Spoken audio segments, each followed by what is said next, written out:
السلام علیکم ورحمۃ اللہ وبرکاتہ۔ ناظرین، قربانی کی آمد ہے۔ ہر سال لوگ بڑے جوش و خروش سے اس حکم خدا بندی کو مکمل کرنے کی کوشش کرتے ہیں۔ مہنگائی کی صورتحال آپ کے سامنے ہے، ہر آدمی مصروف ہے۔ مہنگائی کے اس دورے میں قربانی کا جانور خریدنے کے لیے منڈی میں جانا، جانور خریدنا، خرید کر پھر اپنے گھر لے کر آنا، چند دن اس کو سنبھالنا، اس کے چارے کا انتظام کرنا، اور پھر عید الاضحیٰ کے دن قربان گاہ تک اس کو لے کر جانا اور پھر اس کی قربانی کرنا، گوشت کی تقسیم کرنا، یہ ایک بہت طویل عمل ہے اور ایک عام آدمی کے لیے یہ بہت مشکل ہے۔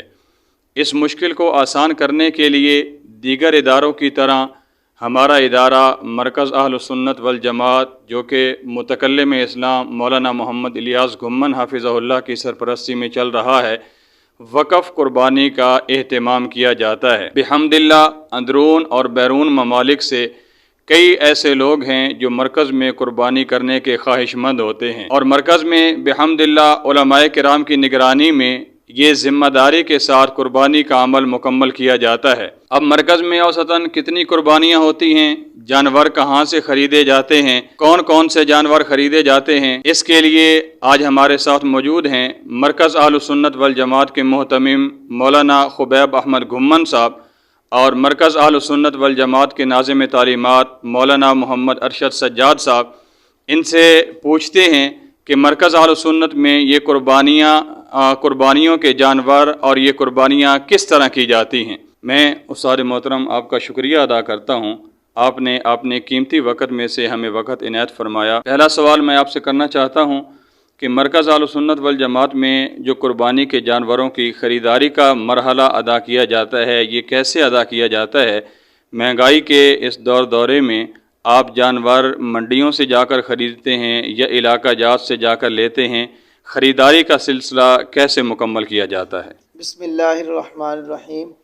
الحمدللہ، مرکز اہل سنت والجماعت ایک تعلیمی ادارہ بھی ہے اور ساتھ ایک رفعی ادارہ بھی ہے، جس کے اندر تعلیم، تربیت اور نظم بہت اچھے انداز کے ساتھ ہوتا ہے۔ قربانی چونکہ ایک فریضہ ہے، ہر مسلمان اس کو ادا کرنے کی کوشش کرتا ہے، تو الحمدللہ مرکز اہل سنت والجماعت، جیسے آپ نے فرمایا کہ قربانی کے بہت سارے مراحل ہیں، تو لوگوں کی بھلائی کے لیے مرکز جو ہے یہ کام کرتا ہے۔ جانور کو خریدنا، جانور کو سنبھالنا، جانور کے ذبح کرنے کا انتظام کرنا، پھر اس کا گوشت بنانا، گوشت کے حصے کرنا، حصے بنا کر اس کو تقسیم کرنا، پھر اس کی کھال کو اس کے مستحق تک پہنچانا، اور جو گوشت ہے اس کو بھی اس کے مستحق تک پہنچانا، یہ بہت سارے کام تھے۔ ایک عام آدمی جو اپنی مصروفیات ہے، تاجر ہے، کاروباری ہے، ملازم پیشہ ہے، تو وہ یہ سارے کام اس کے لیے کرنا بہت مشکل ہے۔ تو مرکز اہل سنت والجماعت نے مشورہ کیا، تو جتنے ہم اور کام کر رہے ہیں تو یہ بھی لوگوں کی بھلائی کے لیے یہ بھی کام کر لیا جائے۔ تو مرکز کے اندر اجتماعی قربانی کا انتظام کیا گیا۔ اجتماعی قربانی پھر دو قسم کی ہے، ایک ایسی ہوتی ہے جس کے اندر لوگ اپنا حصہ ڈالتے ہیں اور گوشت وصول کر لیتے ہیں، اور ایک ایسا ہوتا ہے جس کے اندر گوشت بھی طلباء، علماء کے لیے وقف کیا جاتا ہے، اور وہ لوگ ہمیں اختیار دے دیتے ہیں، آپ جس کو چاہیں گوشت تقسیم کر دیں۔ بہرحال مرکز اہل سنت والجماعت کے اندر اجتماعی قربانی ہوتی ہے اور وقف ہوتی ہے۔ اس کے لیے جانوروں کی خریداری دو جگہ سے ہوتی ہے۔ ایک تو جو ہمارے علاقے کے اندر، چونکہ دیہاتی ماحول ہے، دیہاتوں کے اندر لوگ جانور بڑے اچھے طریقے سے پالتے ہیں، جانور ان کے گھروں سے خریدے جاتے ہیں۔ نمبر دو، ہمارے قریب شہر سرگودا ہے، ہمارے قریب شہر خوشاب ہے، اس کے اندر منڈیاں لگتی ہیں جانوروں کی، اور منڈیوں کی جانوروں کی منڈیوں سے اپنی مرضی کا جانور خرید سکتے ہیں، اور وہاں سے خرید کر ہم لوگ مرکز کے اندر لاتے ہیں۔ دوسرا سوال حضرت میں آپ سے کرنا چاہتا ہوں کہ قربانی کن کن جانوروں کی ہوتی ہے، اور مرکز اہل سنت میں ان جانوروں میں سے کون کون سے جانور ذبح کیے جاتے ہیں؟ جانور کی جو ایسے جانور جن کی قربانی ہے، اونٹ ہے، گائے ہے، اور گائے کی ایک قسم بھینس ہے، اور بکرا ہے، اور مینڈا ہے۔ اور الحمدللہ مرکز اہل سنت والجماعت کے اندر ان سارے جانوروں کی قربانی کی جاتی ہے، اور بلکہ ہر جانور کے اعتبار سے اس کی جو قسم ہوتی ہے اس کی قربانی کی جاتی ہے۔ مثلا اونٹ ہے، نر اور مادہ دونوں کی ہو سکتی ہے اور کرتے ہیں۔ اس طرح بھینس ہے اور جھوٹا اور جھوٹی دونوں کی ہوتی ہے۔ گائے اور بیل دونوں کی ہوتی ہے۔ بکرا اور بکری دونوں کی ہوتی ہے۔ اور اس طرح بھیڑ کی پھر آگے دو قسمیں ہیں، کجلا ہے یا دوسرا دمبا ہے۔ دونوں قسم کے جانوروں کی الحمدللہ قربانی مرکز کے اندر ہوتی ہے۔ مولانا تیسرا سوال میں آپ سے کرنا چاہتا ہوں کہ مرکز اہل سنت والجماعت میں قربانی کی کیٹیگریز کیا کیا ہیں؟ عموماً اشتہارات میں بتایا جاتا ہے کہ ایک اعلیٰ قسم ہے، ایک اوسط قسم ہے، ایک ادنیٰ قسم ہے، تو ان میں سے مرکز اہل سنت والجماعت میں کون کون سی کیٹیگریز پائی جاتی ہیں؟ ہمارے ہاں جو بڑے جانور ہیں، گائے اور بھینس اور اونٹ، یہ درمیانہ جانور ہوتا ہے۔ اور جو بکرا ہے اور دمبا وہ دو قسم کا ہوتا ہے، اعلیٰ اور ادنیٰ، اوسط نہیں ہے، اعلیٰ اور ادنیٰ ہے، دو قسم کے جانور ہیں، ان کی قربانی ہوتی ہے۔ قربانی کے 3 دن ہوتے ہیں، مرکز اہل سنت والجماعت میں ان تینوں ایام میں قربانی ہوتی ہے یا 2 دن کے اندر قربانی کا یہ عمل مکمل کر لیا جاتا ہے، یا قربانی کرنے کی مرکز میں ترتیب کیا ہوتی ہے؟ مرکز اہل سنت والجماعت کے اندر عام طور پر جتنی بھی قربانی ہوتی ہے 2 دن کے اندر مکمل کی جاتی ہے، پہلا دن اور عید کا دوسرا دن۔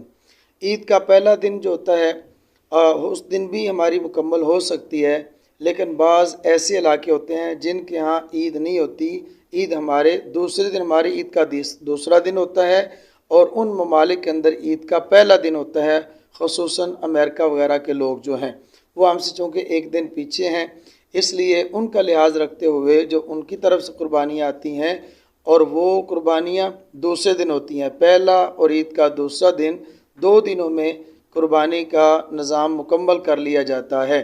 اور یہ یاد رکھیں کہ جو اندرون ممالک کے لوگ ہیں وہ خود آ کر مرکز کے اندر رقم جمع کرواتے ہیں، اور جو بیرون ممالک سے لوگ ہیں وہ اپنے اپنے رشتہ دار، عزیز و اقارب، ان کے ذریعے سے پھر مرکز کے اندر پیسے جمع کرواتے ہیں، اور بائی ہینڈ پیسے آتے ہیں اور خود آ کر مرکز کے اندر جمع کراتے ہیں۔ اس حوالے سے مرکز کا وزٹ بھی کر لیتے ہیں، بعض لوگ جانور بھی دیکھ لیتے ہیں۔ الحمدللہ مکمل لوگوں کو اطمینان ہے، اطمینان کے ساتھ بڑے ہی اچھے انداز میں الحمدللہ قربانی ہوتی ہے۔ ہمارے ساتھ موجود ہیں مرکز کے ناظم تعلیمات مولانا محمد ارشد سجاد صاحب۔ قربانی کا مکمل ریکارڈ ان کے پاس ہوتا ہے۔ میں ان سے جاننا چاہوں گا کہ مرکز میں اوسطاً کتنی قربانیاں ہوتی ہیں اور کن کن ممالک سے لوگ ہمارے مرکز میں قربانی کے خواہش مند ہوتے ہیں۔ بسم اللہ الرحمن الرحیم۔ مرکز اہل سنت والجماعت میں اوسطاً 100 یا 100 سے زائد قربانیاں ہوتی ہیں، جس میں اونٹ، گائے، بھینس، بکرا، دمبا، ہر قسم کے جانوروں کی قربانی کی جاتی ہے۔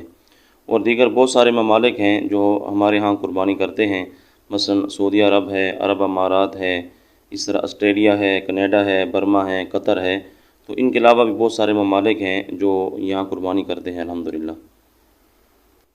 دوسرا سوال حضرت میں آپ سے کرنا چاہوں گا کہ مرکز اہل سنت والجماعت میں آپ نے فرمایا کہ تقریباً 100 کے قریب قربانیاں ہوتی ہیں، تو ان قربانیوں کا گوشت کی تقسیم کا مرحلہ کیسے مکمل کیا جاتا ہے؟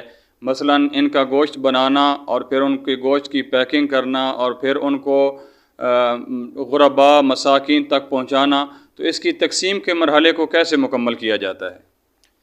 ہمارے ہاں چونکہ وقف قربانی ہوتی ہے، تو اس لیے ہمارے مرکز اہل سنت والجماعت میں جو اساتذہ ہیں، طلباء ہیں، بنیادی طور پر تو گوشت طلباء کے لیے، اساتذہ کے لیے تقسیم کیا جاتا ہے، ان کو دیا جاتا ہے۔ اس کے ساتھ ساتھ قرب و جوار کے جو علماء کرام ہیں، ائمہ مساجد ہیں، غرباء، فقراء، مساکین ہیں، ان کو بھی گوشت تقسیم کیا جاتا ہے، ان کو پہنچایا جاتا ہے۔ اور مرکز اہل سنت والجماعت میں چونکہ اساتذہ کرام اور طلباء اعظام ان دنوں کے اندر، قربانی کے دنوں میں مرکز کے اندر موجود ہوتے ہیں، چھٹی پر گھر نہیں جاتے، اس کے بعد چھٹی پر جاتے ہیں، تو اس لیے یہ تمام اساتذہ کرام مل جل کر یہ گوشت کو بنانا، اس کی پیکنگ کرنا، پھر اس کی تقسیم کرنا، یہ تمام مراحل جو ہے مرکز کے اساتذہ اور طلباء سر انجام دیتے ہیں۔ اللہ تعالیٰ جزائے خیر عطا فرمائے ہمارے حضرت متکلم اسلام مولانا محمد الیاس گمن حفظہ اللہ کو، جنہوں نے مرکز اہل سنت والجماعت میں یہ وقف قربانی کا سلسلہ شروع کیا۔ اس صورتحال کو مد نظر رکھتے ہوئے میں اپنے ناظرین سے یہ گزارش کرنا چاہوں گا، آپ اپنی واجب قربانی جس جگہ مرضی ادا کریں۔ اللہ نے آپ کو وسعت دی ہے، آپ کو طاقت دی ہے، آپ کے پاس وسعت ہے تو آپ ضرور مرکز اہل سنت والجماعت میں وقف قربانی میں حصہ ملائیں۔ اس وقف قربانی میں حصہ ملانے سے کئی ایسے غرباء ہیں جن کو مکمل سال گوشت نصیب نہیں ہوتا، لیکن اس قربانی کے موقع پر وہ بھی یہ گوشت کھا سکتے ہیں۔ اور الحمدللہ یہاں پر علماء کرام، مفتیان کرام کی نگرانی میں ذمہ داری کے ساتھ قربانی کے عمل کو مکمل کیا جاتا ہے، اور بڑی ذمہ داری سے گوشت ان غرباء تک، طلباء تک، علماء کرام تک پہنچایا جاتا ہے۔ ہمارے بکنگ کے لیے ہمارا نمبر اسکرین پر مینشن کر دیا گیا ہے، آپ اس نمبر پر رابطہ کریں، رابطہ کر کے زیادہ سے زیادہ مرکز اہل سنت والجماعت میں وقف قربانی میں حصہ ملائیں۔ اللہ رب العزت آپ کی اس سال کی قربانی کو اپنی بارگاہ کے اندر قبول فرمائے۔ السلام علیکم ورحمۃ اللہ وبرکاتہ۔